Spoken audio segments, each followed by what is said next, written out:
Hey, what's happening? Episode 121. I am Shaine, and I'm very happy to have as our guest Jake, who is co-host of the Tasting Anarchy podcast, and also the big bad brains behind Chillderburg. How are you doing, sir? Good. How are you? I'm doing good. So, the main reason that I wanted to have you on is that I look at the calendar. Chillderburg is it's getting pretty close. Here. Yeah, it's creeping up on us. Yeah, and this is Chillderburg 3. Yep. So, I guess just talk about okay. So I guess a little quick story. Nico and I went to the first one, and if I remember correctly, I might be being conservative with the numbers, but I think there was maybe 30 people at that one. There's 35 at Chillderburg One. Okay. Yep. Well, over the course, people that showed up, that not everybody stayed necessarily for the entire time, but right. Yeah. And then, maybe I'm jumping the gun here, but basically the same number of people at Chillderburg 2. Mm-hmm. But before Chillderburg, originally Chillderburg 2 was going to be at the same time as the Libertarian National Convention, and it was going to be at a park in Austin. And then 2020 happened, and we got kicked out of the park because of COVID. And then the Libertarian National Convention got canceled. So tons of the people that were going to go, we had about 100 people signed up to go to Chillderburg 2, and that got canceled. Or a lot of those people had to cancel. And then we went to our second location, and that got closed because of COVID. And then we went to our third location, and that got closed because of COVID. And so we ended up I found a fourth location that happened to be open, and we were able to make that work. We had 35 people again. I think that was the final count was 35, but it was some people just showed up for a couple of hours and then had to leave. But it was a good time, and we liked the venue so much that we're doing it at the same place, which is Muleshoe Bend Recreational Area. It's about 45 minutes west of Austin. It's near a town called, it's near a very, very tiny town called Spicewood, and then that's about 15 minutes away from a larger town called Marble Falls. Mm-hmm. So, yeah, and as far as I know, this is definitely going to be the biggest one for sure in terms of the count that people are going to be there. Yeah, I think so. We've got a lot of people signed up to be there. And so, and this year we'll have some live entertainment, which is going to be a little bit different than the previous 2 years. And that seems to be very attractive to people. So we're very excited. Yeah, it's crazy just how big it's grown, because like we were saying with the first one, like you said, it was about 35 people there. Mm-hmm. And it really did feel like a really small, tight-knit group of people. We went to some wineries, and that was a lot of fun. Just the whole experience was just epic and crazy. And, obviously getting to meet you and a lot of the other people that were there. It's funny too, because I think when I'm pretty sure it was the last day that at least Nico and I were there. Mm-hmm. We were leaving, and we met the Peaceful Treason guys. And originally we were like, oh, hey, what's going on? But I think it ended up being like a 30-minute to an hour conversation, just talking. I don't even exactly know what we were talking about, but we were just having a good time, just talking and chatting and everything like that. And that's basically how it is. You're basically going around meeting everyone and having interesting conversations. And I think that's something that, especially nowadays, it's missing. And I think when people are going to go, especially for Chillderburg 3, and how many people are going to be there, at least in terms of signups and everything like that. Yeah, I think that's something that people are going to enjoy again, because like you're saying with the second one, originally there was an amount of people going, but they didn't end up going because of the whole COVID thing and all that crap that happened with that. Yeah, and so. With this one, it's going to be a lot of fun for those who are listening and watching. And if you are signed up, you are going to go. You're going to have a good time. And so, I did say this before we started that I was going to make an announcement that I tweeted when we were previewing this. I was going to make an announcement. it's not a good announcement, but Nico and I aren't going to go. So Chillderburg 3 is going to be, we're not going to go for this one again. Mm-hmm. But I think we have a pretty good reason not to go. Yeah. Yeah, I think so. Yeah. So yeah, I mean, that's pretty much it. We're not going to go, but I felt like with this episode, I think I'll help as I know our show's pretty small, but as small as it is, I'm sure it'll help promote it and everything like that. So yeah, I think so. I think that people who listen to this show probably have a lot of crossover with other shows. Mm-hmm. A lot of people that you've had on the show are going to be there, and I think that'll be a lot of fun. I saw that Scott Horton posted about it earlier today on Twitter. So if you guys are interested in meeting him, it looks like he's going to be there. I've spoken to Monica Perez from the Propaganda Report. She'll be there at least for the day where we have live comedy and live music. People who are familiar with Part of the Problem, Robbie the Fire Bernstein is our kind of our headline act. He's going to be putting on a comedy show there that Saturday night at Iron Wolf Distillery. And we've got some other music. We got a local comedian, Brian Breckenridge, who's really good. He's very funny. He's a Ron Paul guy. So our sort of group of people oriented type jokes, a lot of conspiracy theory jokes, anti-Fed jokes, things like that. And really funny. Like we saw him when we went to see Shaine, is it Shaine not Shaine Claiborne, Gillis? Shane Gillis. Yeah. We went and saw Shane Gillis, and he opened for Shane Gillis from, you know how like when you go to a comedy show, there's like a local guy, then there's like the main act's opener and then the main guy. Right. And so he was like the local guy who opened and just was absolutely hilarious. And because he had so many jokes that I was like, I think this guy's like in my area. There's enough conspiracy, enough kind of liberty stuff where after the show, I went and talked to him and just said, hey, are you interested in coming down and doing a set at Chillderburg? And he was like, oh my gosh, that sounds right up my alley. He's a big Tom Woods guy. So he's really funny. Nikki P is gonna come down and play some music for us. And we have some other music that I don't want to announce anything that's not 100%, but we have some other music that'll probably be there. A couple of other smaller comedy acts, people who do amateur comedy, but are people that you'll know in the Liberty community that'll come and do something. And then we'll have, just the general podcasters, myself and Mason from Tasting Anarchy, and then Rollo's going to be there again. Car Camp, it's going to be there at least for one of the days from formerly the Friends Against Government podcast and currently Timeline Earth. Bird said he's coming, so I'm looking forward to meeting Bird in person, also from Timeline Earth, and just a ton of people. I mean, a lot of the same people that were at Chillderburg 1 and 2 are coming again. Agora Brewing, Cody from Agora Brewing, he's going to come down and do another mead tasting, I mean, just tons of people. It's going to be a lot of fun, and one of the things like that you mentioned was that. People just kind of click. Like once you get there, it's just, not everybody knows each other. You may know each other from Twitter or from somewhere else online. Yeah. But once it just feels very natural to just strike up a conversation. You're going to talk about all sorts of weird stuff, from like serious political issues to just, funny fart jokes and things like that. I mean, the gambit is wide. And then, the lake's right there, so you can jump if you want to do some kayaking or swimming. If you have a kayak, you can bring it down, or just swimming in general. There's also some great hiking in the area. The comedy show and music will be at a distillery, we went there last year. Well, we didn't know the area at all, so we just kind of discovered stuff last year. This distillery was excellent, and the dude who runs it's very liberty oriented and really cool guy. It's called Iron Wolf Distillery. They make a lot of stuff. The one that I liked, I don't really like liquor, but they do have a gin that I thought was actually really good. And so that, and then there's a winery down the street. We'll try to hit that winery up again this year. It's called Spicewood. It's actually a higher end winery. It's pretty good. And, it's just going to be a great time, just relaxing, fun. People from all over the country are coming, and, possibly one person from out of the country. So, wow.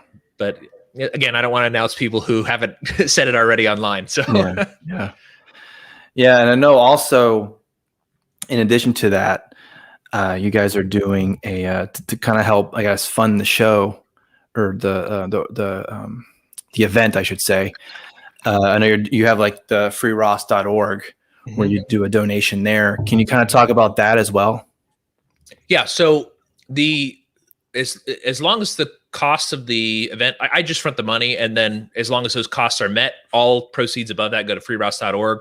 Last year, I think we were pushing. I would have to look up the number for sure, but I think it was over over $400. The first year it was like $175. So we did a good job. Top fundraiser was Agora Brewing last year. Second fundraiser was Rollo's Fruitcake. So he's done that 2 years in a row. He's going to do it this year as well, where it's basically a 50-50 raffle, guessing the weight of the fruitcake. And yeah, that was fun. Price is Right rules. So closest without going over wins, and you get half, and the other half goes to Free Ross. Agora Brewing, same thing. It's donation based, so if you make the donation to freeross.org, that'll give you a taste of his mead that he makes at home. And we do a good job. I mean, it's so far we've done, and then the t-shirt sales, same thing. T-shirt sales mostly cover the cost of the event itself. And then anything over that goes to Free Ross. And then usually Mason and I will match it up to $200. So anything that we give to freeross.org, Tasting Anarchy will match that up to $200, because we already pay for the event. So I can't shell out all of the money for it, but it's great. And freeross.org is extremely important to all of us that have been going to Chillderburg. It's extremely, like, it almost feels like it's not enough to say it's unfair, because it's like worse than unfair. Yeah. He's been in jail for all these years now for a non-violent crime, not even like a drug offense, just for making a website. I think double life plus 40 is what they gave him. And a bunch of the people that were involved in the investigation are in jail, like the FBI agents and stuff like that, for corruption. And the judge has a lot of like shady stuff about her, and it's really a huge tragedy. And they explicitly said in the trial that they were making an example of him.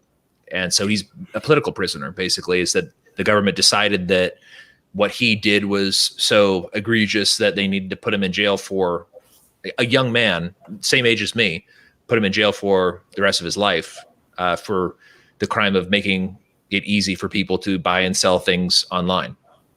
And pretty horrific, but that's what our goal is to get as much money to that organization as possible, because at this point the only thing that's going to get him out of jail is a pardon.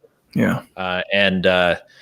So that's what our goal is, to make sure that his mom, Lynn Oldbrick, can get in front of as many people connected to whoever the president is at the time, currently Biden, Trump previously, make sure that she can get the word out, get people upset about this enough that it will get the attention of whoever can actually give a presidential pardon. Yeah, I know when, I'm sure it was like the last month or so, but just pretty much during that whole last few months or so of Trump's presidency, people were just tweeting the crap out. This obviously before he was done with, again, banned off of Twitter or whatever, but even with that, they were shouting basically and tweeting at him, basically saying, hey, please, pardon Ross and Julian Assange and Snowden. And I know there's others as well. But yeah, it's crazy, because you were mentioning about how a lot of the people in that case, like the prosecution, for example, or just the agents with that, are in jail because of corruption or anything like that. But they're going to keep him there because, like you were saying, a political prisoner, we're going to make an example of him. And it's almost like they're saying, and I don't know if it's, maybe I'm reading too much into it or whatever, but I mean, who knows? It's the government. So, what are you going to say? But it just seems that it's like, okay, we know we were wrong, but we're still going to act like we did the right thing. You know what I mean? Yeah. It's so dumb. It is. And it's extremely tragic too. And his account is actually a good one to follow on Twitter, because it's very encouraging to somebody who has kind of been put into this situation, is still very positive and kind of fighting for whatever goodness he can fight for in jail. I mean, like, he's also had a lot of really tough stuff in jail too. He refused to join a gang, so they had to put him in solitary for his safety, which tells you something about jail, is that like the government can't even protect you when you're in a facility that they control. Right. So they had to put him in solitary, which is cruel and unusual in my opinion. I mean, nobody should be in solitary. And then they had to switch him to a prison that is specifically for people who refuse to join a gang and become a target. So like, and I think it's in Colorado or somewhere like that now. So, and then he's been making as good a use of his time as he can while he's in jail. And all we can do out here is try to make sure that he gets released at some point, hopefully as soon as possible. Yeah, and like you were saying with Joe Biden being the current president, I mean, I guess people felt because Trump was quote unquote an outsider, quote unquote outsider, they felt, oh, maybe we have a chance now. We can get this guy out, and other people that we feel have been wrongly jailed and everything like that. But he didn't do that. So now we have Joe Biden, who's I guess technically he's back to the status quo or whatever you want to call it. That's what he's saying. Normalcy, I guess. Right. I mean, the thing is I mean, with Trump, one of the things that, and it, didn't amount to anything. And this is kind of sort of the story of Trump, I think, for liberty-oriented people in general, is that there was a lot of things that he would say that made, I think, a lot of people in the liberty movement sort of hopeful. Mm-hmm. Like, and then nothing ever came of it. And that was just kind of the same thing over and over again, where it was just like, oh, maybe he will get us out of Afghanistan, and nothing really happened. And, maybe he'll, stop this, or maybe he'll stop that, or, and then there was a lot of crime reform or jail reform that he was doing or kind of pushing for. And everybody made fun of Kim Kardashian for, going to him, but she's actively saved somebody's life. By getting him out of jail. And so he was doing things like that made it seem like, hey, maybe this is actually possible. And it didn't amount to anything, but that's, your expectations with the government is very low. All you can do is just keep trying. So, and in this case, that's all we can do. And they need money because lawyers are really expensive. So, yeah. And like you were talking about with Kim Kardashian and everything like that. I'm sure there's people who are tweeting, I heard, saying, hey, at least read up on this guy's story or anything like that. I'm sure that's been done, but I haven't seen that lately. But yeah, like you said, she has helped some people get out of jail, and that's awesome. Yeah. It's also, I guess it kind of makes you go, well, like you were saying, it gave a lot of people in the liberty world, I guess, some kind of false hope with Trump. Kind of like when Obama was president, some people were given some false hope with him. It was kind of the exact opposite, or political, whatever you want to call it. Sure. The people on the other side or whatever, they're false hope. And 9 times out of 10, nothing came of it, however you want to look at it. And now with Biden in there, and I mean, you can try to do it, because like with Afghanistan, for example, and how I think the original date for withdrawal of Afghanistan was April 1st. And then of course we're past that and they're still there. And I think I read a story I think it was today or so, saying that they're actually deploying more troops to Afghanistan for some reason. I can't exactly what the reason was, but they were deploying more troops there. And I think he wanted to get troops out by September 11th or something, because I guess he wanted to be symbolic. Hey, 9/11, remember that day? So we're going to bring troops back on 9/11. Well, I thought that was kind of interesting how that was all framed by if we get out, that's what I just want us to be out. But what was funny, the way that the media presented that was that, oh, thank God, like he's going to get us out of Afghanistan on September 11th. That's going to be awesome. And then if you just kind of scratch the surface just a bit and look into it, Trump had signed a deal with the Taliban to leave, I think, May 14th. Yeah. And like that was going to be the final date. So it's like, so he pushed the leave date out till September. How is that a victory? Like you just extended the war.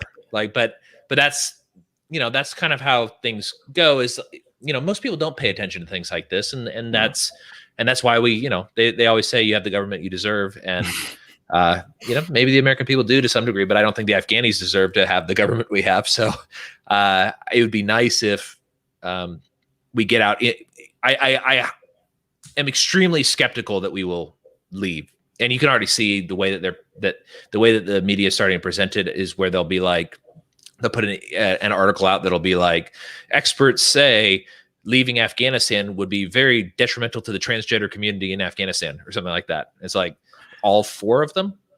Right. Yeah. I mean, like what about the ones that you've killed and bombed, or like the kids in the hospitals, or, the government you're backing has child sex slavery. Like there's all sorts of terrible stuff. Like you can't, like I think there's like outrage fatigue. It's like you only have so much outrage. And so like, you've got to have one thing that they're pushing. And right now that's the outrage is anything transgendered related, which maybe we'll get into that later with the governor of California. But is that's how it all has to be framed currently. And so it's whatever racism and transgenderism is kind of like the current outrage from the media. And at a certain point, people will be, and they talk about this too, is like with COVID fatigue, for example, people are just sick of it. So at a certain point, people will get sick of it and they'll have to switch to something else. And so, but you can kind of see them running the narrative with Afghanistan is that here are all the reasons why now we have to stay there, even though we've been there since I was in 8th grade. So, and I'm 34. So it's like, what has not been accomplished in the last 20 years that's going to be accomplished with another 6 months? And the answer is just more dead people. But from their perspective, who knows what they think they're going to accomplish. I mean, if in the last 20 years you couldn't have like all of the women of Afghanistan like educated and brought up to a higher level, what's another 6 months going to do? Like if that's the true concern, which it's not. The true concern is that Lockheed Martin and Northrop Grumman and all of these people need to be able to sell their weapons, and all of these contractors that build roads that then get blown up by those other weapons, they're all going to lose out on that money, and it's a huge cash cow. Yeah, like you're saying, there's this there were like stories saying, "Oh man, women's rights, we can't leave because of women's rights," and it's just what? Like, okay, I guess. I mean, I don't know, but yeah, you mentioned like the military-industrial complex and everything like that. So Liz Cheney is, I guess, mulling a 2024 presidential run, and I'm thinking, okay, good luck. I mean, if you want to do that, go ahead. But so the war is pretty much unpopular. I mean, we're pretty much at a point where it's probably one of the few things that Republicans and Democrats, in terms of like conservatives and progressives and everything like that, one of the things that they can agree on is that, yeah, this war is stupid. Let's get out. Let's get out of there. But I mean, it's one of those things too, where this person is supposed to represent the people that their district or whatever. And I would bet that whoever I don't even know where Liz Cheney is represented. I don't know what state she's from. I would probably guess that the majority of the people that she's supposed to represent probably don't want to continue the war. But in her mind, we need to continue this. And like you said, it's because I'm sure most of her income is coming from all those weapons contracts and all the military industrial so, and she can't be like, I think we should get out. Yeah, that sounds like a good idea. No, because I'm sure most of your money comes from that. Yeah. So you saw that you guys watched Part of the Problem, right? Yeah. Yeah. You saw Dave had on that guy, Dan McKnight from Defending the Guard, I think it's the charity. It's like a anti-war veterans group. Right. Yeah. It's more of a conservative leaning type of group. Yeah. But they're anti-war. Right. And that was and so he had that guy on, and I thought it was really interesting when he was, it was just something that people in our world kind of already know this, but people who are, I guess, more blue-pilled they think of, basically what you said, we elect this guy to represent us and they're going to do what we want. And he talked about this where various politicians he would speak to directly, and they'd be like, we also need to get out of Afghanistan. We've spilt too much of our American blood there, and so on and so forth. And he goes, but as soon as the conversation ends and they go to Congress or whatever, that's it. there's never another word about this, or they vote repeatedly to extend the war, or to continue, various funding and there's different, ways that they can justify it, but it's that I think that the last couple of years have sort of, I guess red pilled people to this, is that these people don't represent you, and it's extremely unlikely that you're ever going to get somebody who will represent you. I mean, there's rare, Ron Paul and Thomas Massey, but it's so rare that you can actually name these specific people. And that's how rare it is that if it was a common thing, that you wouldn't be able to name them all. But it's I on my hand, I can Justin Amash, Thomas Massey, Ron Paul, Rand Paul to some degree. He's pretty good. There's maybe a couple of others that I'm not thinking of, but there's, I would say under 10 that are in my memory that are people who actually are good, anti-war, fiscally, not even fiscally conservative. I don't even really care that much about that. Well, I do, but like in this context, just stop this one thing. Right. And so many and Davis brought this up tons of times too, is that they all run on it. Obama ran on ending these wars. And Bush, when you and I were much younger, when Bush ran the first, he ran on a humble foreign policy. And Trump, same thing, is, that the big famous thing that Trump said in South Carolina when he said they lied us into war, and, everybody was clapping and applauding and all that sort of stuff. They all do it. And I would say probably Biden's the only one who didn't really run on anti-war rhetoric. And I think he can't, because he was so involved in Afghanistan and Iraq, because he was in the Senate at the time. So it's just kind of interesting, though, that is still sort of the ethos of America, is that although we are in all of these foreign wars, just the general populace don't want them. But for some reason, this government that supposedly represents us is always getting in these wars, because they don't represent us. They represent special interests, and those special interests sell them weapons. Yeah. So it's interesting. Yeah, it's I mean, listening to the Scott Horton show, that's another kind of example where he can talk to pretty much anyone, whether you're a socialist or a conservative, libertarian, progressive, or whatever. If you're anti-war, he'll talk to you. Like if you want to end some kind of aspect of the wars, he'll talk to you. And I think that's an important thing to grasp. And I mean, they spend so much money. I can just think, and it's one of those things where even if you maybe not agree in terms of where that money should go or anything like that, you can understand someone who says, well, if we took all that money that's in the military industrial complex and is put into something like healthcare or something like that, it's like, well, I get where you're coming from, because in their eyes, well, they go, well, this means they're killing someone, and over here means they're helping someone out. Right. So you can kind of get where they're coming from in that.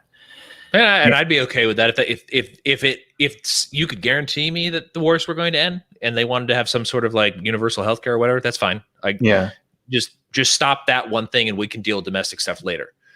Right. Yeah. And I think that's a lot of the message that I think, like Scott would say, is once we do that, then we can talk about some of the other stuff and argue or whatever, have conversations about the things that are domestic wise. But foreign policy, that stuff is completely insane. And I just can't, I don't know. I just can't even imagine like someone like a Liz Cheney just being, and I don't know if she's just being oblivious or she doesn't care. I'm sure maybe it's both. I don't know. But I don't know. I mean, like I said, if she's going to run, if she does actually end up running in 2024, good luck. Because that, to me, it'd be hilarious if she does end up running and she gets like 0%. That'd be funny. But then if she gets 0%, she'll just be vice president like Kamala. Oh, so. Yeah. Well, yeah, that's true. That's true. But I mean, I know that Ron DeSantis' name has been kind of thrown out there in terms of running as a GOP president. Could you imagine if it was DeSantis Cheney? Like, I don't know if the DeSantis fans would like that. It's like, why would you choose her? Like, really? Who you aiming at? I mean, I don't know. Well, and like I can see some appeal of DeSantis, especially on like the way that he's run Florida, but Florida doesn't like invade other countries, and he's, from my understanding, is quite a war hawk. but he has sort of that sort of Trump kind of Trump style. Yeah, which you see it a lot. I think that he actually like took like hand gesture lessons. He does this a lot. I'm like, yeah, man, he does the same sort of like weird hand gesture things. Yeah, but he's been studying on his Trump videos or something. Yeah, the thing though is that, he's governor of a state that is doing extremely well in the pandemic. He's not going to win New York and California anyways, so it's like that's kind of irrelevant. Yeah. So like those are the people who don't like him, are the people from these like extreme left lockdown states. The people who do like him are, and that's how you win. I mean, at this point, it's not the country. You're not building a coalition to win. I don't know if that was ever really the thing. Is that we had Joe Biden got the most votes ever, right? And by percentage, very, very high, actually, as far as like the number of people who turned out to vote. But Trump got second most, and as a percentage, extremely high. And there wasn't that much difference between the two, as far as like just the popular vote goes. And that's not how the election works exactly. So there's just really not that much up for grabs for, which I think why they're like recently they although they do this all the time, but they're pushing to get DC to become a new state, and it passed the House. So, and Biden said he'd support it, but it won't pass the Senate. Or maybe it won't. I mean, I've been surprised before, I guess, but that's kind of, I think what's going on right now is that there's just, right now it's sort of like I think the country is so divided, and because it's so divided, you end up getting these just not great candidates at all. You get, and DeSantis, like, again, good on COVID stuff, sort of. And although he did lock down for a time, which is not like I would have preferred, although, and same thing though, with like the, what's the governor of South Dakota's name? Kristi Noem. Kristi Noem, yeah. She never locked down. Like, that's better. But she's also, if you go look at her foreign policy comments and stuff like that, terrible on foreign policy. Yeah. So like, maybe we'll get Dave Smith. Maybe he'll be president. Maybe, yeah. Well, he did need to say, I'm seriously considering running for president. So, I mean, I don't know. That would be really, see, I was thinking about that, that you mentioned Dave Smith, like possibly running or whatever. I was thinking about that. I'm thinking, okay, so if he does end up running, and I think it would be hilarious if he did end up running or whatever, and he does end up getting the nomination, how are all the people who are saying, well, you got to support the nominee no matter what, and the people who don't like Dave Smith, they're going to be like, well, I'll make an exception this one time. I don't know. I don't really like some of the things Dave said. I don't like some of the people he's had on his podcast. I'm good. I'm gonna abstain from voting this time. Yeah. Well, I guess we'll see what happens. I mean, it can't, a Dave Smith campaign can't be that much worse than a Joe Jorgensen campaign. So, I mean, and it'll be more entertaining. Yeah. Like, at least you got that. I mean, the thing is, like, I've been in libertarian politics since 2008-ish, 2007. I used to run the Young Libertarians in Virginia Beach, and thing is that the party has always kind of been this way, where it is annoying, but it's always sort of had this sort of like a gated community or something. Like you have to know the password. Yeah. It's because it's those people's club, especially like the Young Libertarians was a little bit different because it was mostly just people hanging out. It was basically my what do they call it? Foyer. The entry into Chillderburg was, I ran a political organization and it was boring. So instead of it being boring, I was like, well, let's just make it a party once a month. Yeah. And so we had the top floor of a bar, and we just had a big group where people would, bullshit and talk. And once in a while we'd get stuff done. Like, none of it really mattered, because that's just kind of politics are, is if you're not in one of the main parties, not a lot of stuff matters. Like we ran a campaign, Virginia, when I first kind of got into the group, Virginia was outlawing smoking inside. And so we did a campaign kind of where we went around and tried to get restaurants to sign up to allow it to still be optional, because this is, and sure enough too, like exactly what we predicted happened. There were a number of restaurants that were not great. One of them was called Atlas Bar and Grill. They were not great restaurants, but their big gimmick was that they were a family friendly, and family friendly was code word for we don't allow smoking inside. So they didn't even have a smoking section, but all of the other bars and stuff, or all of the other restaurants and stuff, had a smoking section. And it was basically just like a high wall that the smoke just kind of went over, and it made the entire place smell like smoke. But that's what smoking sections used to be like. And Atlas was like really big into us trying to get this law not to pass, because that's how they made money. They weren't a great restaurant. Like, their service was okay. Their food was not great, but it was smoke free. And so people after church a lot would like to go over there because they want to bring their kids out with them, and they don't want to go to a restaurant that has smoking. Well, if you make it so nobody's allowed to have smoking, you remove their competitive edge.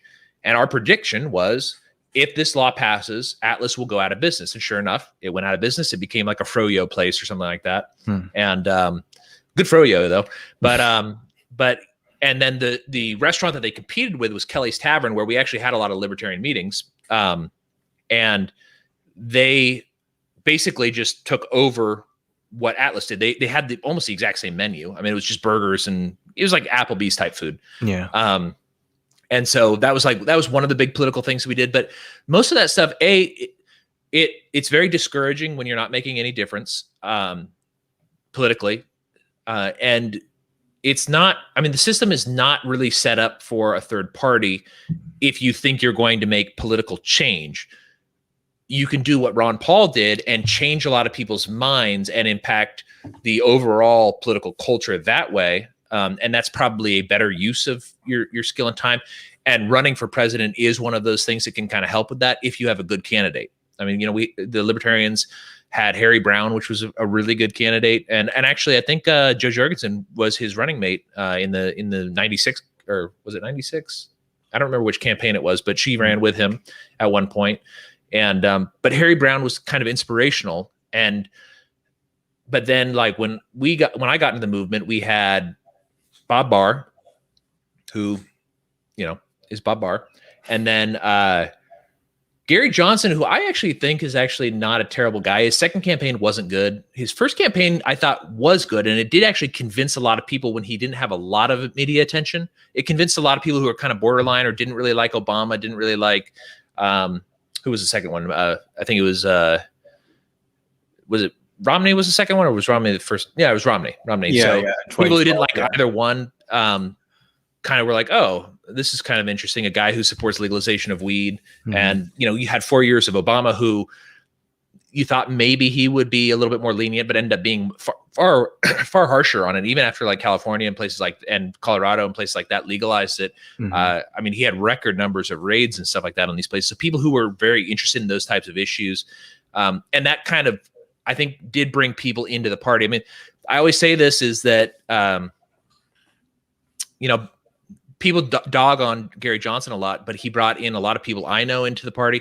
And I got brought into the party by Bob Barr, who was not in retrospect, like my political, like the way I think now, I'm just like, how could I ever have thought this guy was good? But he was kind of normal enough. So I do kind of understand that sort of like mainstream sort of gated community sort of idea where they're like, well, we want these people who are like palatable or whatever. But I don't think we live in the age of post-Trump now. I mean, palatable is not on the menu anymore. It's, I mean, like even Joe Biden to some degree, I wouldn't think is particularly palatable. He's like ancient, and he's not like Dave Smith says this all the time. He's not old. He's not like Ron Paul, who's like a spry old man. He's just old. Like he's incoherent most of the time. You don't really know what he's talking about. He trails off in these weird sentences. He's always squinting at everything, which is like very old man. Like every single time you see him, like, why are you squinting? Like you're inside. It's not that bright. So, yeah. But so like he does these like very old man type things. So in a normal time of America, back in the 80s or 90s or whatever, these people I don't think would fly. But we live in the age where I think a Dave Smith could be extremely popular and get a lot of message, because people don't really they understand the game a little bit better now. This is just power grab. This is just power plays now. This is not us coming together as Americans to solve problems. And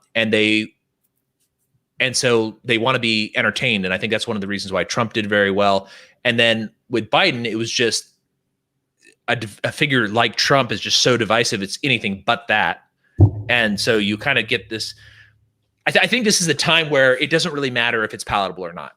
So like it's kind of like the boomers are gone, and we're now people who grew up with reality television and video games and all sorts of things that are like entertaining. So that's kind of what you need the political campaign to be. And I'm very much like that. I mean, I would say like I'm peak millennial in that sense. Is I ran our Liberty meeting because I wanted to have fun, and that's what I want Chillderburg to do. And some people are going to come and do those things, and they are going to, through just interacting with people who have these ideologies, they're going to kind of come to it as well, and that'll grow the movement.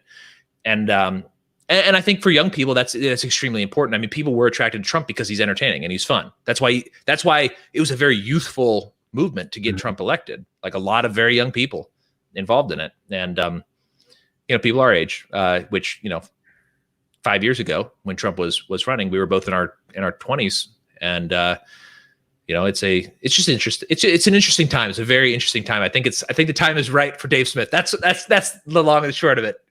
Dave Smith.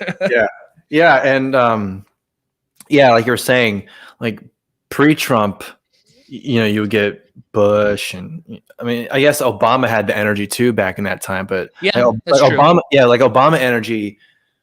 That was like a huge movement, the hope and change and everything like that. And then Ron Paul had the same thing, where there was just this massive movement behind him.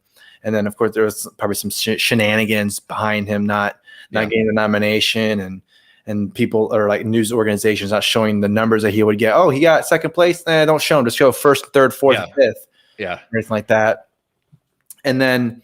So Joe Biden, he'll fall up the stairs, not down the stairs, like with the going up Air Force One. So that was great. Right.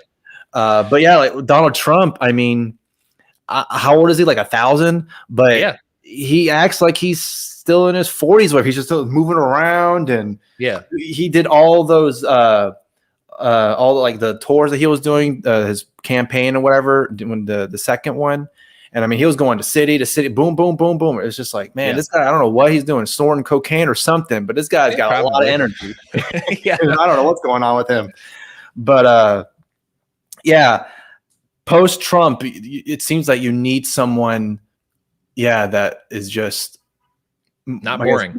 Not boring. Yeah, basically. Yeah, exactly. Because I mean, if you get, again, going back to Liz Cheney, if she does end up running, I mean, are you going to bring the energy? I don't know. What are you going to do? What are you going to do that make you stand out instead of being like, well, I don't like Trump. Okay, well, there's a lot of people who do like Trump, and a lot of America First people are going to look at you and be like, because you see it on Twitter, America First people, libertarians, socialists, progressives, all of them are like, nah, I don't like enough.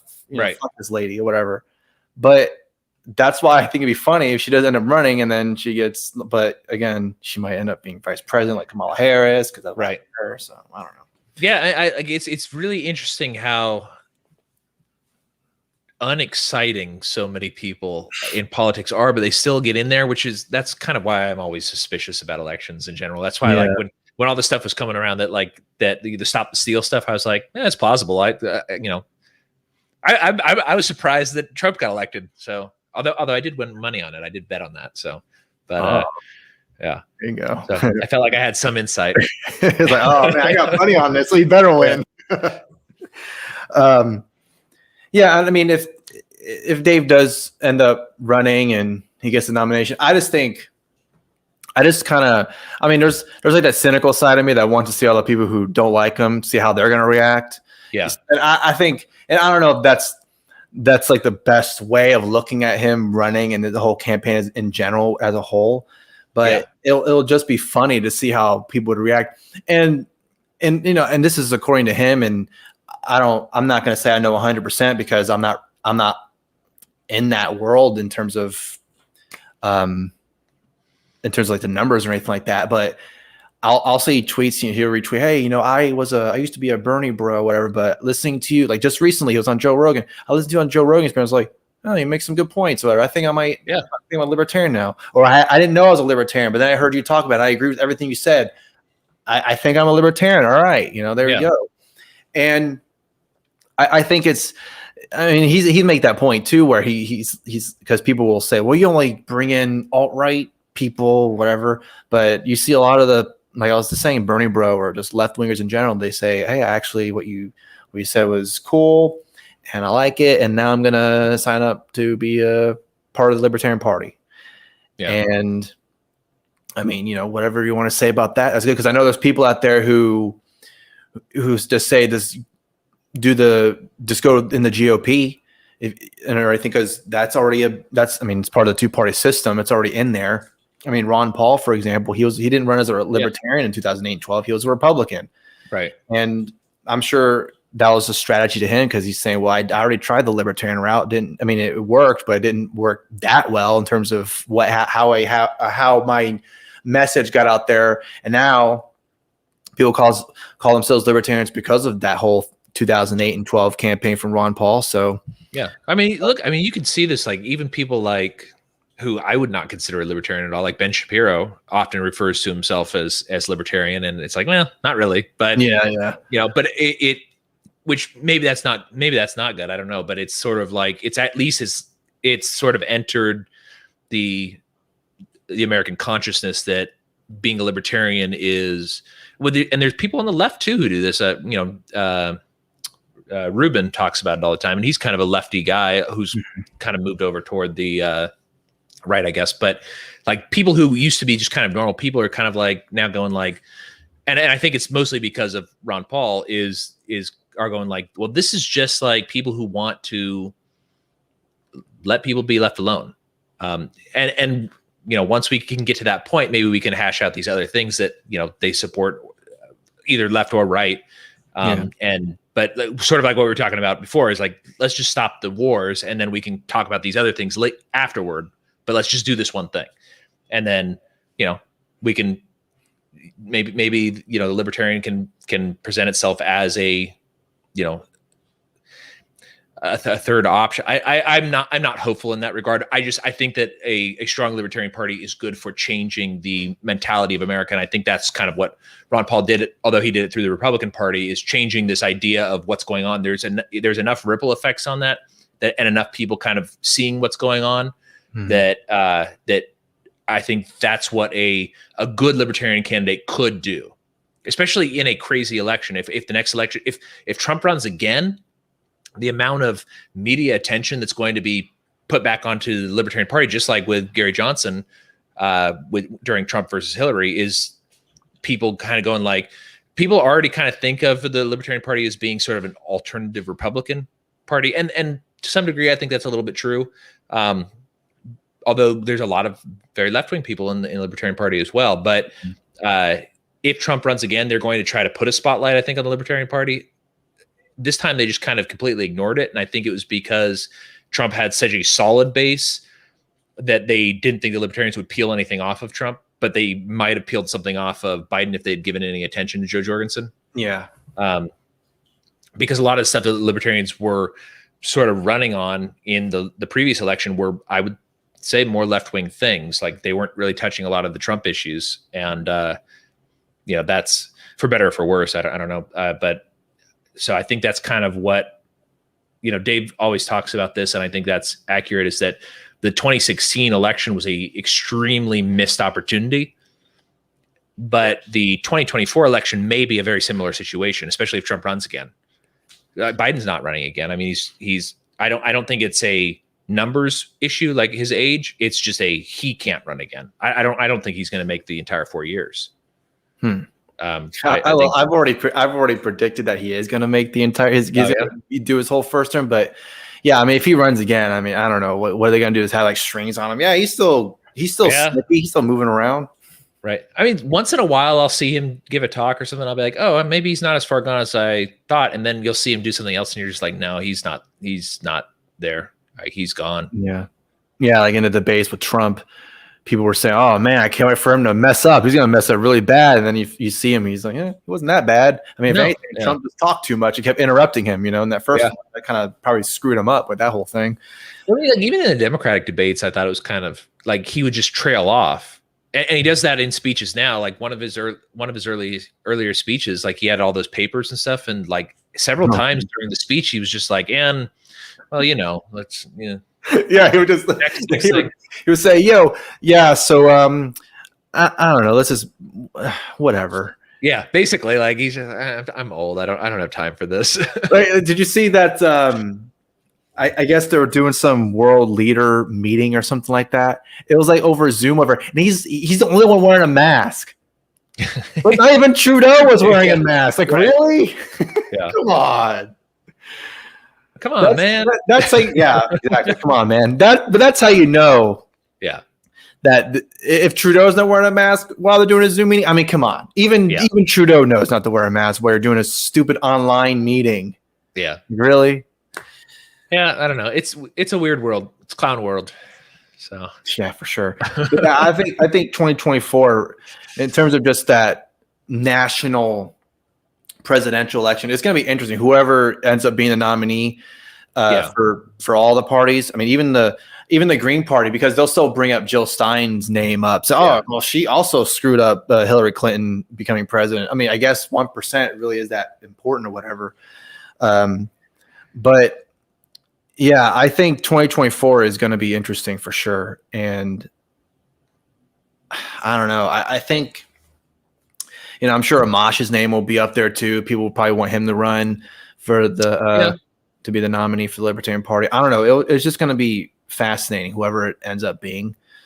I don't think Amash would be terrible. I don't think he would be as fun, but he'd be I think a better candidate than either Gary Johnson or Joe Jorgensen, but or Bob Barr for that matter. I'm just imagining if Dave does end up getting the nomination, like, okay, Dave, I know you've been on Kennedy, you know not to cuss, but I don't know. Part of me say F-bombs. I don't care. Just be yourself on TV. I don't even care. If you're somehow on that debate stage, somehow just start yelling. I don't care. Just start cussing them out. Like, really? Joe Biden, look at it, or whoever it is. Really? Look at Kamala Harris. Really? Look at this bitch. Like, just calling her names, and whoever the Republican is, like, this Republican. Like, really? Come on. Yeah. Like, conservatives should like him or whatever. Well, we've kind of gotten a taste of it. That's why like when he talked about it on Rogan, I was like, oh, that's actually really exciting because we've seen him on, like that one time when he was talking to that the lady about the police in New York about stop and frisk. And she was just like, well, they're just doing their job. And he goes like, well, it's not really a very morally valid defense to just say that you're following orders. It's perfectly a valid response. He goes, really? Just following orders is a perfectly valid response. I think we've already established that that's not the case. And everybody except for the lady arguing with him understood that he's referring to the Nazis. Yeah. Like, it's not an excuse. We've already determined this, like, as a society, that just because somebody said gas a bunch of Jews, like, that's not allowed. Like, you can't be, just following orders or whatever. Like, so he's got the wit, I think, and the quick response, and they can be like, well, you said this about women on Legion of, I don't even want to say Legion of whatever it is, because it's inappropriate and offensive to women. He'd just be like, yeah, but you massacred way more women I insulted. I said words. I said words. You've initiated action towards people that resulted in their death. So I don't know. I guess when I say a bad word to a lady or something, I guess they just drop dead too. I suppose. I guess that's how it works. And I think he's got the wit that he would. And they if they have the full control over the media narrative, which I think it's slipping. I think they don't have as much control as they used to. But if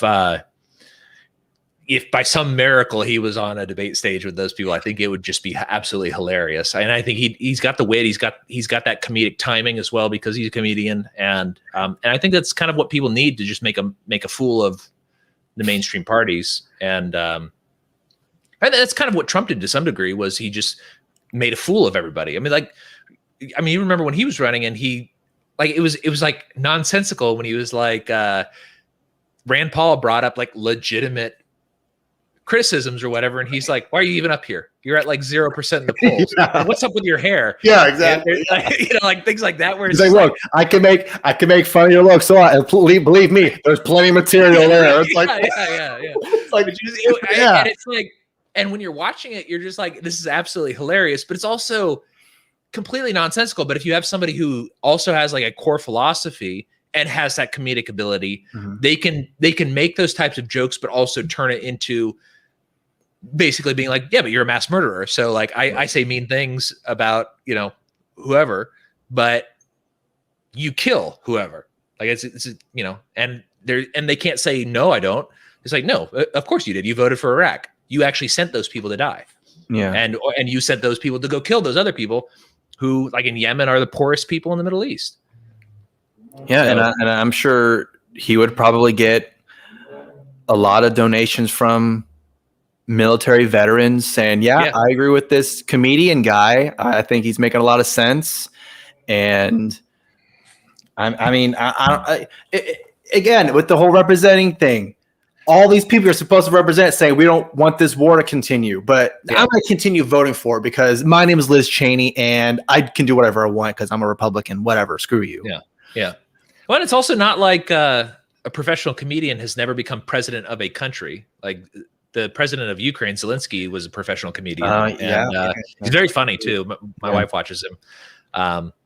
There's a lot of interesting like shows that they have over there that I actually think would do really well here. They should bring those shows to the United States, but wouldn't be the first in time. English. Yeah, it wouldn't be the first time they would Americanize shows. Yeah.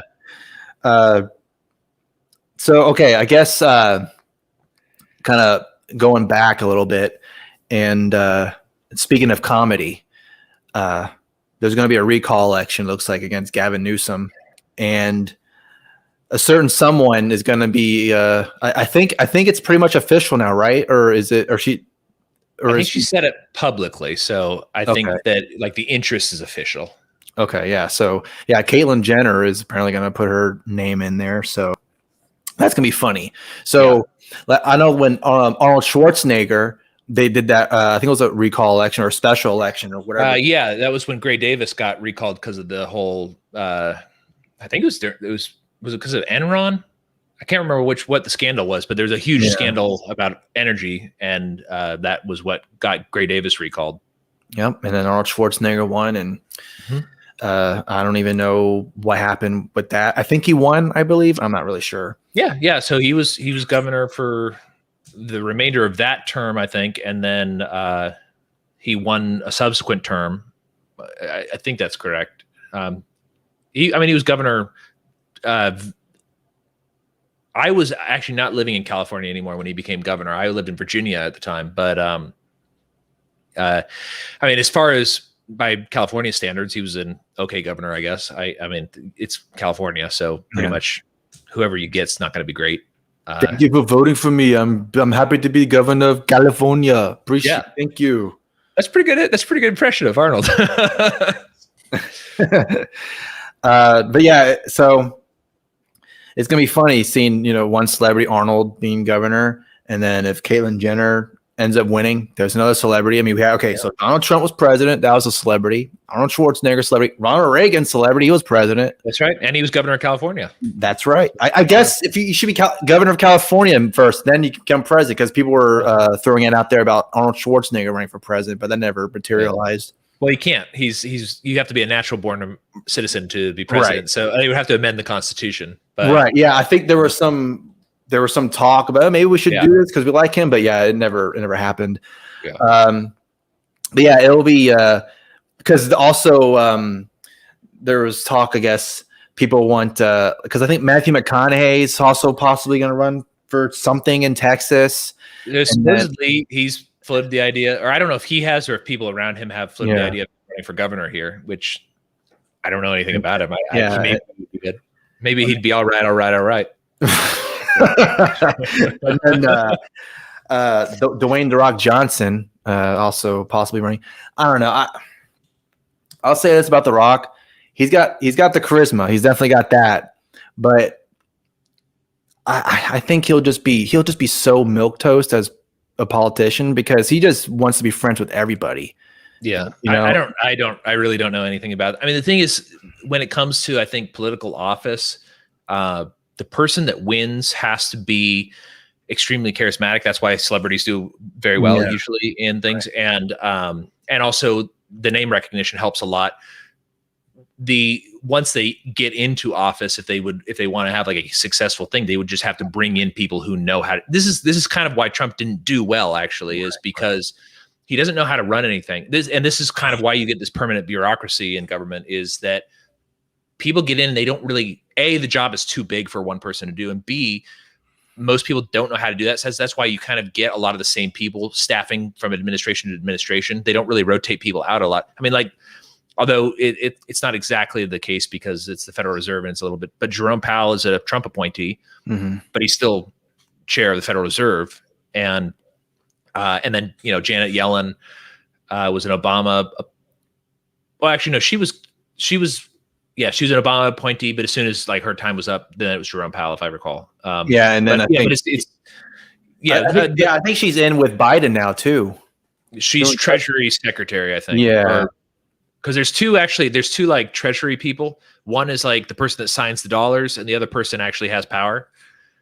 I can't remember what the other position. One of them is Treasury Secretary, and one of them's like Chief of the Treasury or something like that.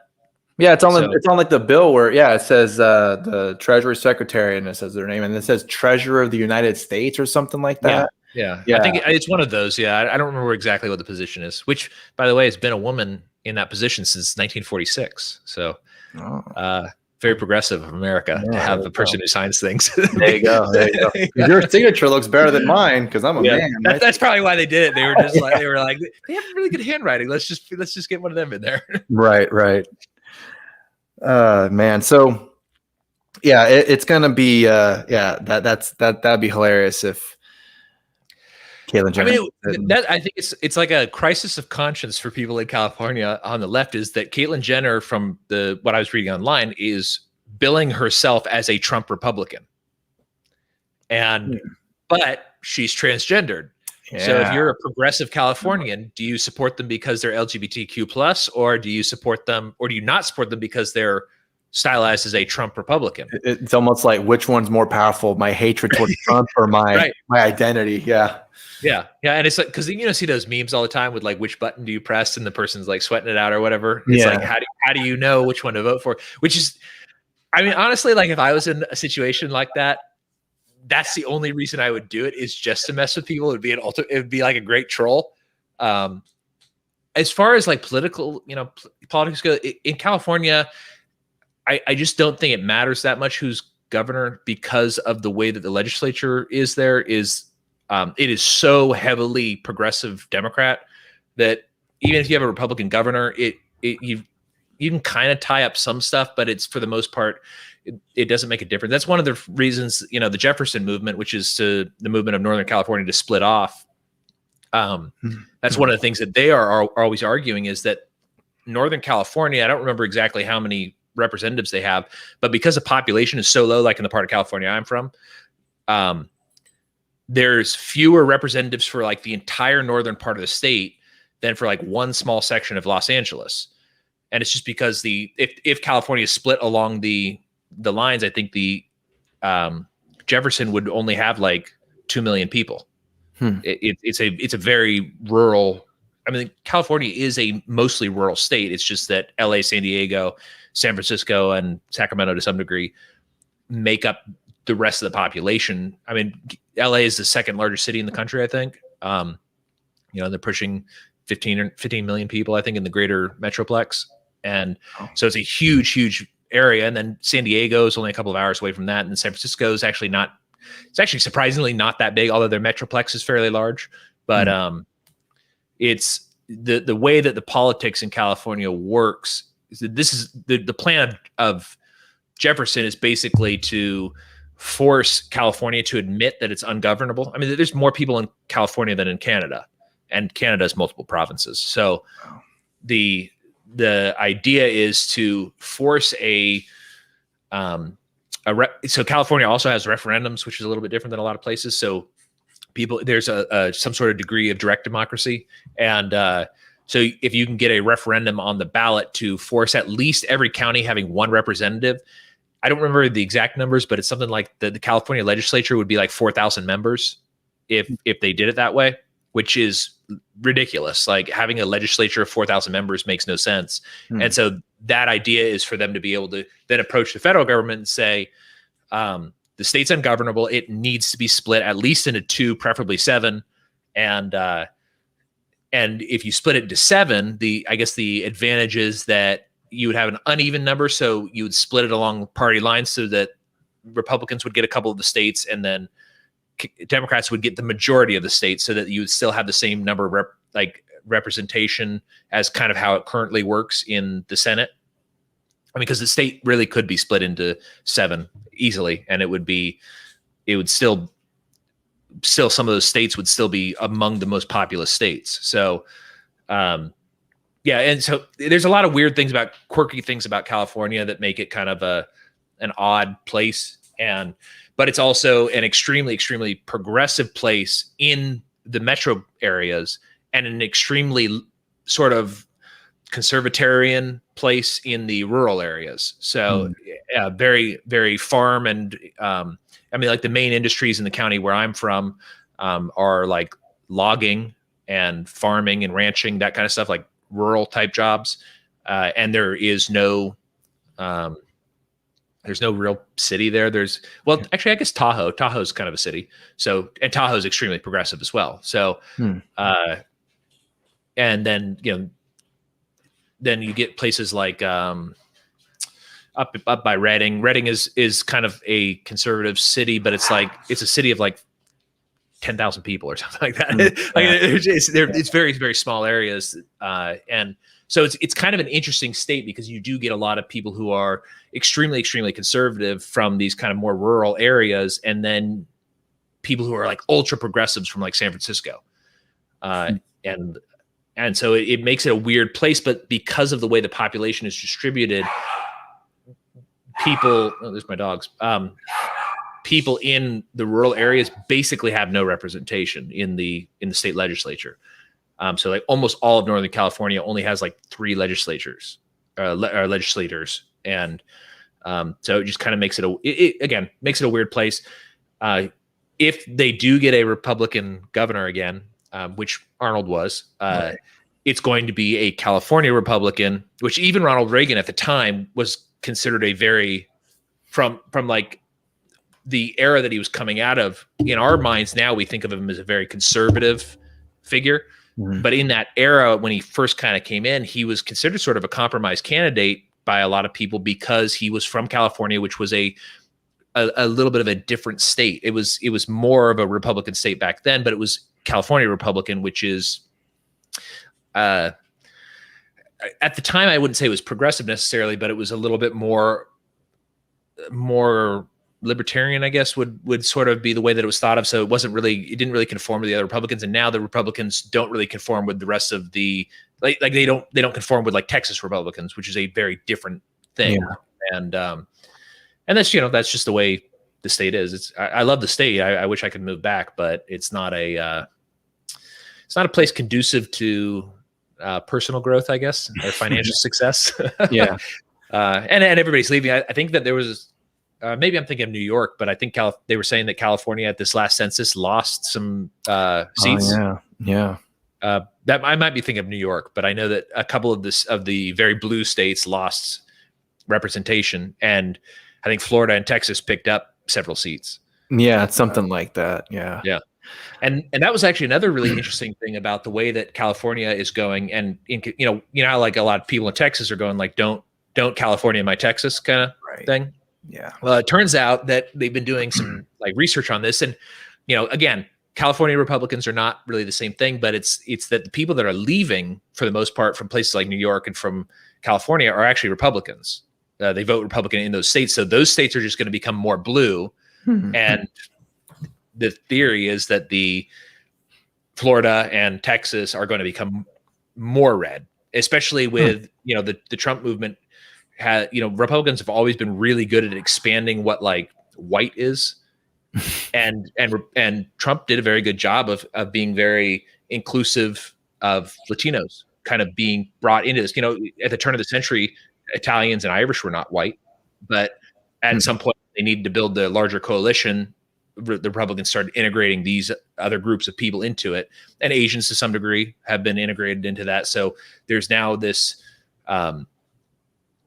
a larger coalition of people who, if you don't think about it, you would go like, oh, they're going to vote Democrat, and Democrats take that for granted a lot, where like, and Trump kind of turned that on its head a little bit. I mean, especially male African Americans and male Latinos and Asians have in large numbers started switching over to voting more straight line Republican than they ever did before. And I think that's why we see like a lot of the how the media has been really promoting this Stop Asian Hate stuff is because they don't want to lose the demographic. Because it's been minorities have always been integrated into the Democratic Party. Yeah. And the Republican strategy for growing their base is always to just integrate them into, you know, what the left would call whiteness or whatever. But what I think Republicans would call is just American. So I don't know how we got off on that topic, but it's just, it's very interesting. It's because of California. Like, I could see Caitlyn Jenner winning, but it wouldn't make California red. It would just make California the same thing as it is now, just with a Republican transgendered governor. Yeah. It would be something where she would have to, I guess, cater to the state. You know, it's like you were saying, if someone from Texas moves to California, whatever, and then starts spouting out Texas stuff, they're going to be like, this has nothing to do with me. I'm going to vote for you because how's that going to affect me or anything like that? And it's kind of like the whole, someone from New York doesn't know how to govern someone in Kansas, and someone in Minnesota doesn't know how to govern someone in Nevada or something, because they all have their different issues and all that stuff and whatever matters to them. So, and that's kind of one of the reasons why California is so dysfunctional when it comes to its government, is because the state is so large and it's also so diverse in its interests. Like I said, like Northern California is very ranch heavy, farming, logging, fishing on the coast, things like that. Whereas then you got like the Bay Area, it's all very tech centered and that type of stuff, finance, tech, that kind of thing. And then whatever the hell Los Angeles does, Hollywood, I guess, and things related to Hollywood. And San Diego, I guess, is the military. I don't really know what else San Diego does. The military is the only thing that I know that's down there. I was born in San Diego because my dad was stationed there when I was born. So, but that's not where we're from. We're from the good part of California. With that like splitting the state, is that kind of where the and I'm just thinking of it geographically, but is it that bend, where like Nevada is, and it goes like that? Is that where it would bend? Roughly there. It would basically just go across roughly around that area, and then not include San Francisco. So but then there's a lot of proposals. I mean, this has come up several times. When I was a kid, I think it was either when I was a kid or was maybe a little bit before my time. I don't really recall it very, very well, but my parents talk about it once in a while. There was a vote to split it, a referendum, and ended up failing. But there's been a couple of others. There was like there was either the 6 Californias or the 7 Californias proposal a few years ago that never made it to the referendum. And then there's been a couple of 3 California proposals where Northern California would be split into its own, and then you'd kind of have like a Central California section that is more coastal, and then you'd have Southern California centered around LA. The problem with a lot of these proposals is that a lot of places don't. So like where I'm from, San Francisco's kind of Northern California, but like none of the people from like the parts of California I'm from want to be anything related to San Francisco. So, and you got the same thing down in Los Angeles. Is as soon as you get out of Los Angeles, especially once you get into some of the farmland and things like that, they're very, very anti-LA. But if you just split it up by these geographical borders, you kind of end up with Northern California being what Northern California wants, and then the rest of rural California still being stuck with all the same problems. And because, I mean, it's just the nature of cities is that they don't take up the entire area. So you don't have a lot of these people with the same interests. Cities, for it to be like, to work the way this is, I think, one of the reasons why a lot of people become anarchists is because you start kind of looking into the way the geopolitics of stuff is that to say that like these farmers out here outside of LA have the same interests as the people in LA people don't know anything about the water issues. California has a lot of water issues right now. LA doesn't know anything about the water issues of the farmers, and the farmers don't give a shit if you can wash your, $1 million Tesla or whatever, Right. Yeah. You can't arrive at some sort of compromise that will benefit both people when there's scarcity of resources. And you're not going to be able to get people who live in a urban environment to understand what's going on in a lot of rural situations, and vice versa. Like Malice talks about this once in a while, where like there's some sort of plausibility when like you live in an apartment complex that you'd like, well, I don't really want somebody to have a gun that can like shoot through the wall and kill me or whatever. There's a surface level plausibility of that, but it makes no sense at all to tell somebody who lives on 20 acres out in the middle of nowhere that they can't have a gun, especially when it's going to take an hour plus for the sheriff to get to your house if you have a problem. Like you need to be able to take care of those things yourself. And that's not something that through like a lifestyle concept, somebody in the city is going to have a very good grasp on. Even people like me, we live in Arlington now, but like in the DFW area, there's just a lot of stuff that I kind of forgot about from living out in the country. So like when I go visit my family in California, the town has grown, so we do have a lot of those conveniences, but like my sister lives up in the mountains now, and it's like you can't just go to the grocery store real quick. Like, oh, we're out of, whatever. Let's just go to the grocery store. Yeah. And here it's like the grocery store's 2 minutes away. But when you live up in the hills, it's like, no, it's an ordeal. It's a 45-minute drive to get to the nearest grocery store. That grocery store is usually not very good. It's usually just kind of a convenience store, and they may not have a lot of those things. So, it's just that's just one example of like very different situations that make it so that you cannot really form a cohesive political entity.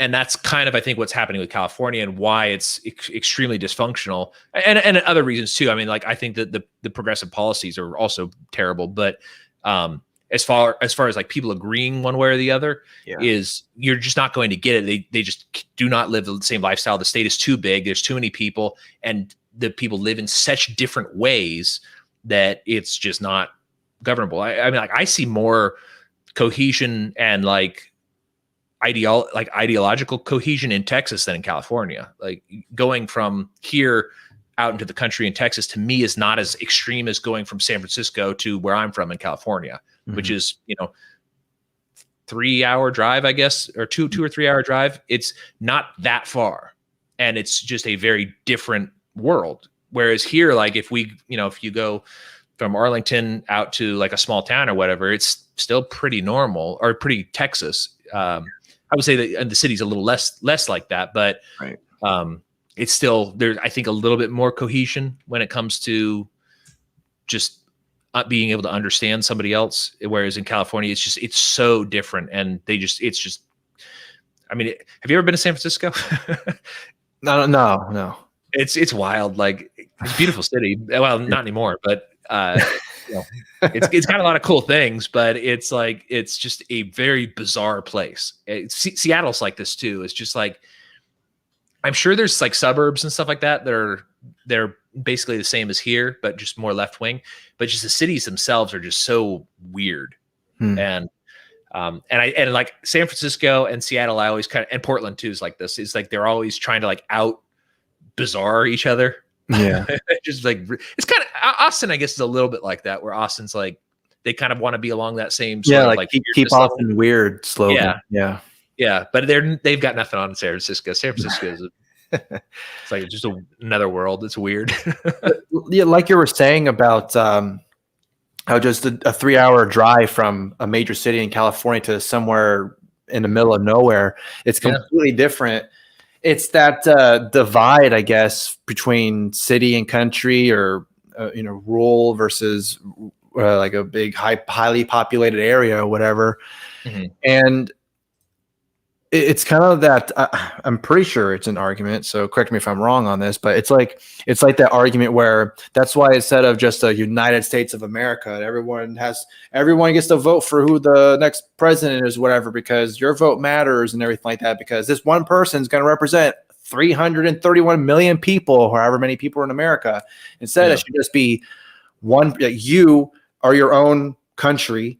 You get to make your own decisions, and for example, like someone who lives in Dallas has their beliefs or whatever, and it's probably pretty liberal or progressive, whatever. And then someone in, like, I don't know, Midland, for example, they're kind of more in like the oil country type of place. And that's their livelihood is oil. But someone in Dallas, they're like, no, I'm going to go to this vegan shop because that's what I care about. Yeah. And it's that that's why the whole thing, when I see people talking about, well, we got to keep this, we got to bring each other together. We got to come together. And I was like, that's impossible. Yeah. It's so, yeah. It's this scarcity of resources. It's like, there's no coincidence of wants in a lot of cases. And like, this is something that Northern California struggles with a lot is that San Francisco the cities make these rules for the rural areas that just don't make sense at all for the rural areas. And it also destroys any sort of economic activity. Like they've made a lot of logging is extremely difficult now in California. Although to some degree, I would say I agree with making the logging difficult. I wish they would just privatize. I mean, California is something like 80% owned by the government. So a lot of it is the issue. This is a whole separate issue, but so they probably, with the logging thing, they probably have I would guess they can only cut so many trees or something like that to do any of that, right? Like they have so the way that it used to be, and this is why, and I understand why they started putting all this legislation against it, is they used to do clear cutting. So they would you'd get a lease for 3 years or whatever from the government, from either the state or federal government, and you'd have this area where you could cut trees down as much as you wanted during this time period. And so they would just come and they would just clear all the trees out. And so then you see just these hills where it's just like completely empty of trees. It would cause soil erosion and mudslides and stuff like that. This is very much in contrast to the way that Maine does a lot of their logging. Is most of the state of Maine is privately owned, and there is quite a bit of logging done up there, but they do, it's called selective logging. So they go through and they pick trees out to chop down and then bring them out. And this makes it so that because you have an incentive to maintain the land and preserve it for future generations, because this is your family's livelihood. Yeah. It's basically a lot more sustainable in that sense. Well, California's response to the clear cutting is not to privatize it and do like a Maine model. Their solution is to say, you just can't chop down trees, and it kills all of this industry, which a ton of people are employed in this industry. And it basically, this is why, like in rural California, the average age is very high. It's over 50, because anybody who's young and wants a job, they can't work there anymore. And all of those industries have been made illegal. Mining is very difficult there. Logging, fishing, ranching is difficult because there's a drought and all the water goes to the cities. So there's been a drought forever. I mean, California is a dry state, so it's so the water management is kind of a tricky situation. And if you've got 100 people voting to take the water away from the one person, even though the one person grows all the food for the other 100 people, like those 100 people are going to be, well, no, I want water. I want to be able to wash my car. And then also on top of that, there's a whole thing about water prices in California where they have a cap on how much water can cost, which means that if you don't have to make decisions about what to use water for. So like Tom Woods has talked about this before, where he's like, if water is $1, you can take a shower, wash your car, drink it, boil some spaghetti or whatever. You've got all these different things that you can do with water. Now, if water then goes up to $100, you have to start making some decisions about what you do. Maybe you don't eat spaghetti tonight. Maybe you don't wash your car. Maybe you take a shower every other day. That's kind of gross, but maybe you make a couple of different decisions. And because California has a maximum price, they're in a drought, but Dasani is bottled there. Aquafina is bottled there. Nestle bottles water there. Why? Because the water has a maximum price, so it's cheap for them to bottle it there. So, so there's like all these kind of weird things like that about California, and this is kind of adds to the political dysfunction of the state. Is instead of coming up with good market solutions, it's their answer, and it has been for my entire life, is always, oh well, we just need more government, more regulation. So instead of being like, we're gonna remove the cap on water prices so that farmers can get some of that water because they'll pay a premium for it because they need it to, water their olive groves or whatever, which California is the largest producer of olives. And so but they've had to in recent years tear all of those out because they don't have the water to support those olive trees. And the olive trees take a very long time to grow too. This is what's really kind of tragic about it, is that you've got trees that take 10 or 15 years to grow to start producing a good yield of olives, and they don't have the water to keep them going. So they have to tear them out. But anyways, that's another kind of side story. So instead of allowing the market to kind of prioritize water usage, they just go ahead and they'll be like, oh, well, now what we'll do is we'll subsidize the farm or whatever. And so then they'll be like, okay, well, we'll just pay you not to grow olives, or so that we can get more water to the city. And there's a lot of weird stuff. It's it's a really good case study of how compounding government action just continues to cause worse and worse and worse problems. I mean, and you see this too with the high-speed rail that they've been building from LA to San Francisco. It's 7 times over budget. Jeez. And it's not done. It probably won't ever get finished. Oh my God. Yeah. It's crazy. They're these types of these weird, just these bizarre things. One of the issues with it was they were going to build this high-speed rail.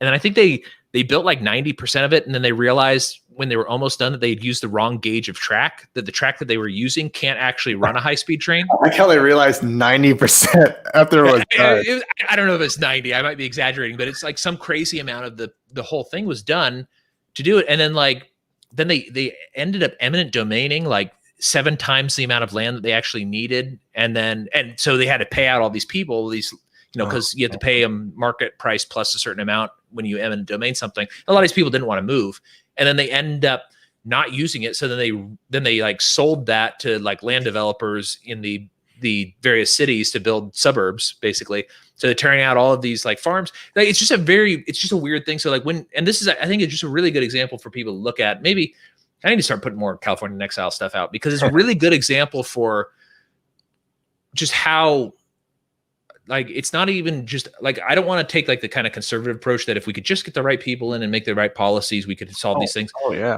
There's just not a solution to, there's not a centralized solution to the issues in a place that large. And it's even true in places that are, even smaller. I mean, Dallas could be politically split up, and it would probably do better than it does currently. I mean, Dallas is a very corrupt city, actually. It's really kind of interesting. That's also very interesting. But there's a lot of these types of things where these things, the more you split things up, the more functional it's going to become. And California is a really good example of a centralized authority that's not kind of refuses to sort of allow things to go back to, I mean, the counties do have a lot of power actually in California. So because they have a federalist model in California, so counties do actually have quite a bit of power, but sort of the way that states do. But just like the United States, a lot of that power has been ceded to the centralized authority. So whereas the counties used to have a lot of independent power, used to make a lot of decisions, they kind of passed that off to the state, and that's kind of where they get a lot of issues as well.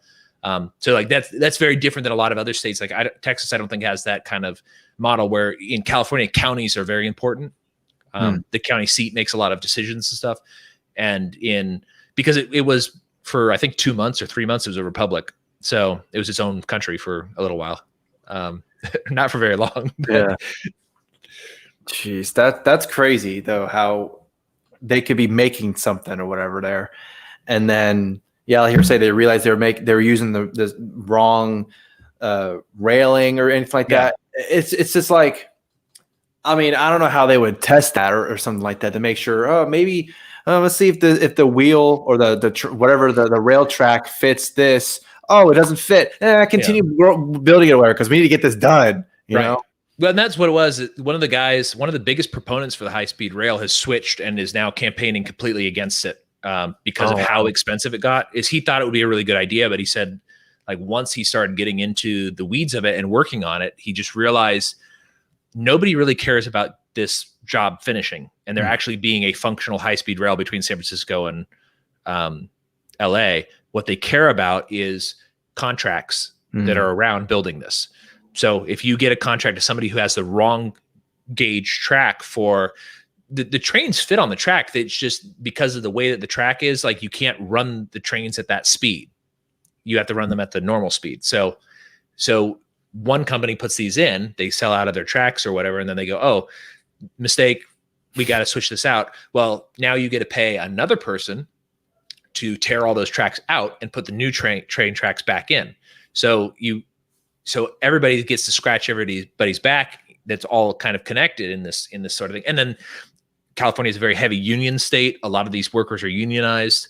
And whereas the union, I don't think, is particularly beneficial for the workers, the union bosses make a ton of money on this sort of stuff. They get all these different contracts and stuff, and then they can take that contract money and then funnel it into the campaign of another person who's going to continue this process. So like, and then sort of they have the sunk cost fallacy. Now they're like, oh, well, we've already spent $1 trillion on it or whatever. We can't stop now. We've already spent $1 trillion. And it's like, yeah, okay, so how much is it going to cost to finish it? Oh, probably about $7 more trillion. It's like, so like, I don't know if that's I don't know if those are the actual numbers, but it is something crazy like that where they keep going like, oh, well, we've already started. We got to finish it now. It's like, well, no, because you already totally got the estimate for how much it's going to cost wrong.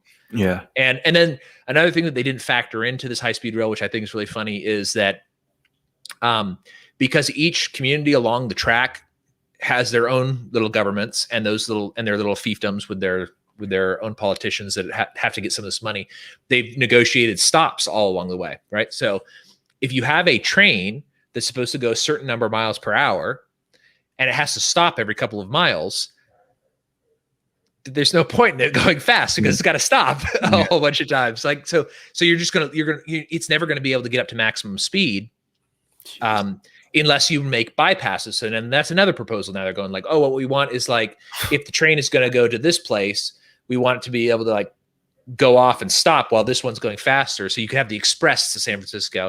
It ends up being this like just crazy nightmare. Jeez, that just sounds really. It almost sounds like they didn't have any plan whatsoever. They just went, "Hey, got build the rail, just go do it," and then they had no exit strategy. That whole term, exit strategy. But Cato wrote a really good report on this a couple of years ago. I don't remember what the report is called, but it's basically it goes through the history of rail in the United States, which has never been. It's always been a money pit. It's like freight rail is actually. It is profitable, but people mover rail has never been profitable. And there's only one place in the world that actually has profitable rail or revenue neutral rail, and that's China and Japan. Those are the two countries that have it. And it's because their population is very dense. Yeah. But there's this, for whatever reason, we've actually talked about this on Tasting Anarchy, even though it has nothing to do with wine. But there's this weird fetish in America with railroads. And I think it just comes from the kind of the frontier attitude where like the rail opened up the frontier. And that's sort of true. It's not as true as people think, but there's not a single rail system in the United States that is revenue neutral. They're all money losers per passenger. Dallas actually has one of the most undestructive or whatever rail systems. And they still lose like 50 cents a passenger per ride. So, and then like the champion is where I used to live in Norfolk, and they lose like $1.70 per passenger per ride.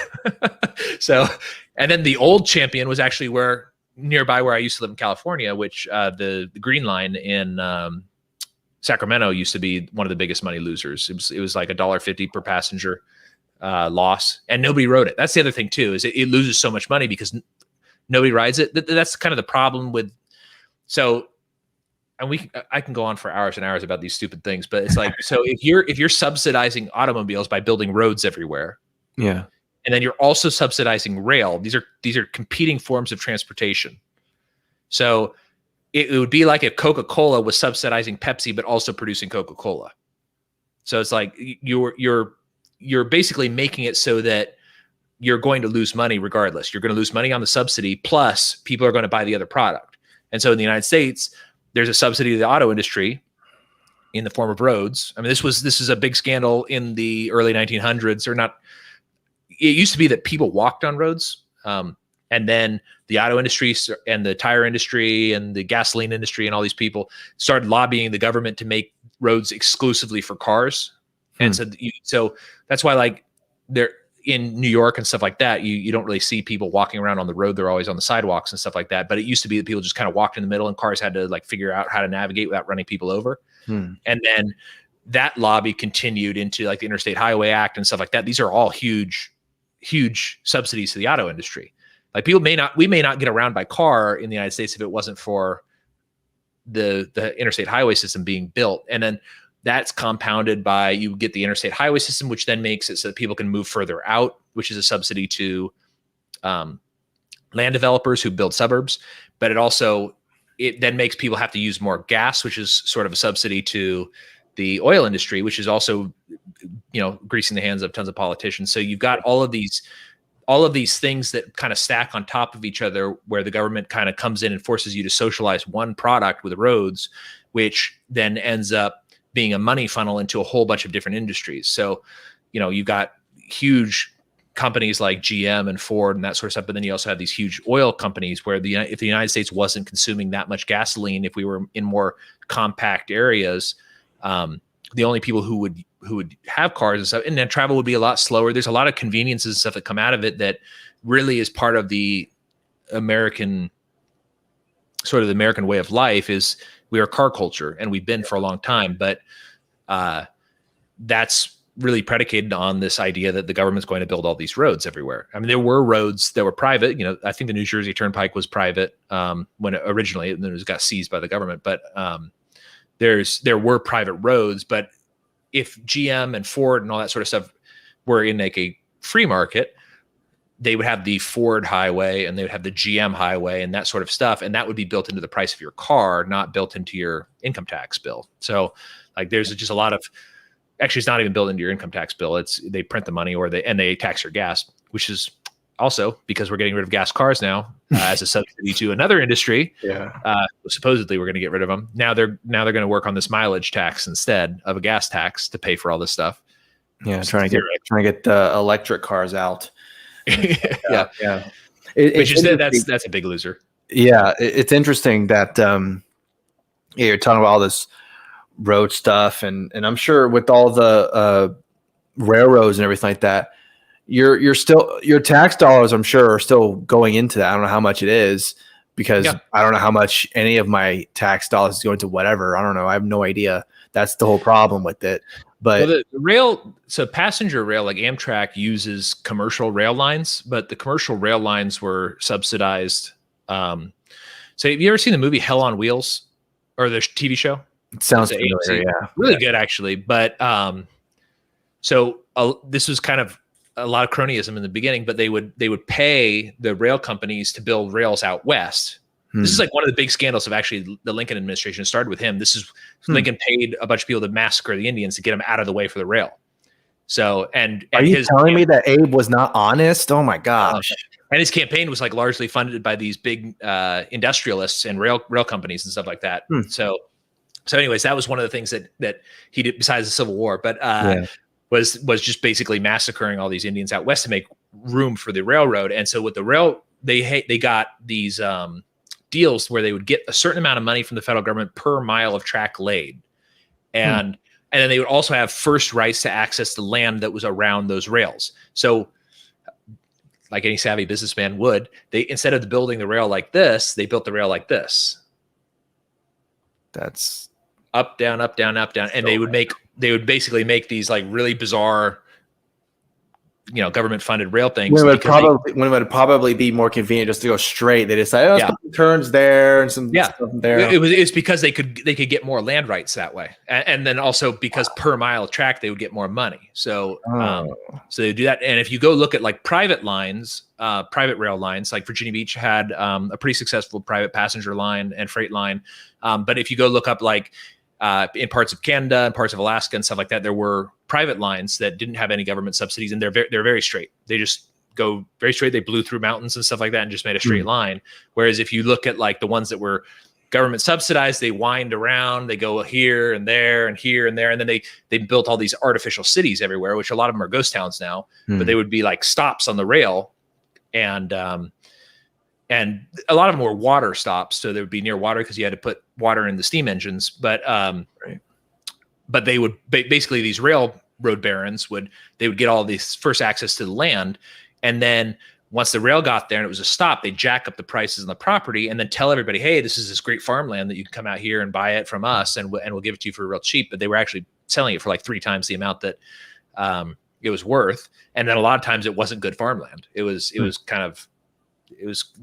would get out there and you couldn't live out there. And a lot of these towns kind of dried up. I could go on for hours about these kind of like weird stuff, but it's 10 o'clock, so we got to wrap up.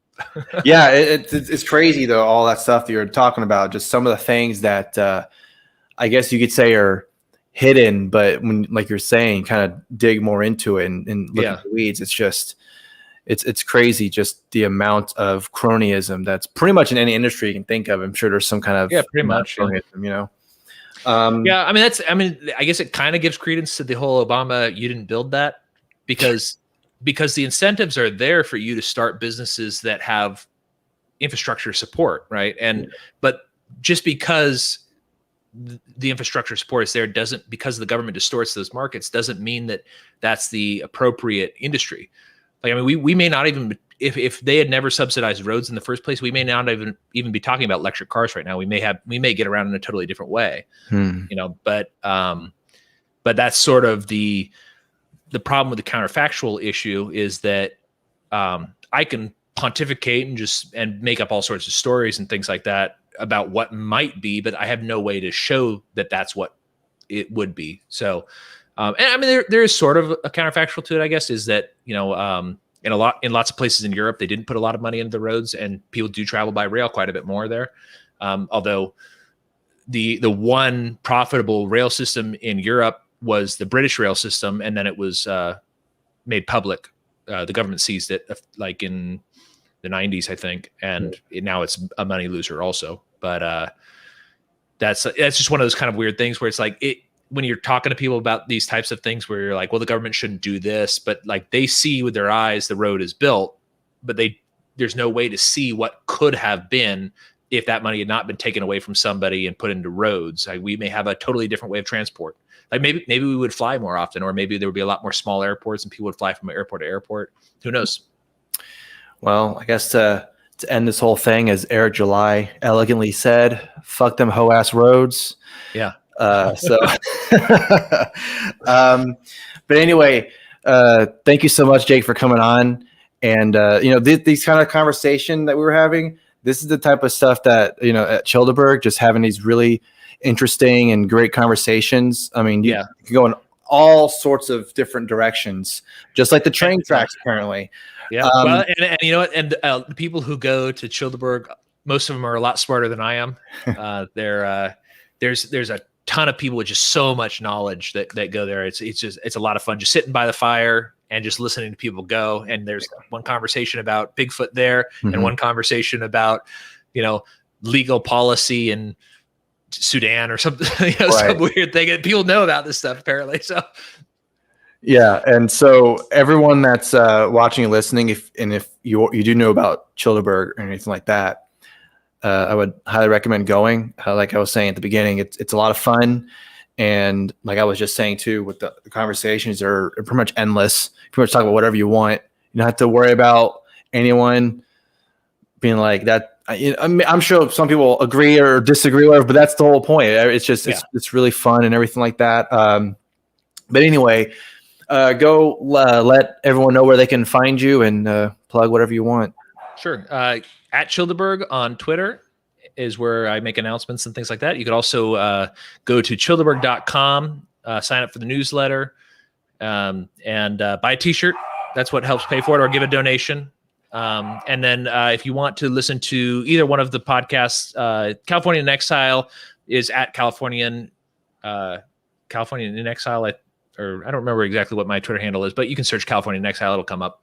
And then, or my bigger, I guess my more, I wouldn't say bigger. We don't have a huge number of listeners, but if you're interested in wine and liberty, so we talk about how the government is impacting the alcohol markets, and it's at Tasting Anarchy on Twitter, and we post stuff a couple times a month, and yeah, that's it. But come to Chillderburg. It's going to be May 29th through 31st at Muleshoe Bend Recreational Area. You can get all the information you need at Chillderburg on Twitter or at chillderburg.com. All right. Well, again, thanks, Jake, for coming on. And yeah, again, highly recommend going. It's a lot of fun. Hopefully, Nico and I will go next year, but you never know what's going to be going on in 2022. So we'll see. That's but fingers crossed. Anyway, to everyone watching and listening, thank you so much for watching and listening. We'll see you next time to let you know what's happening.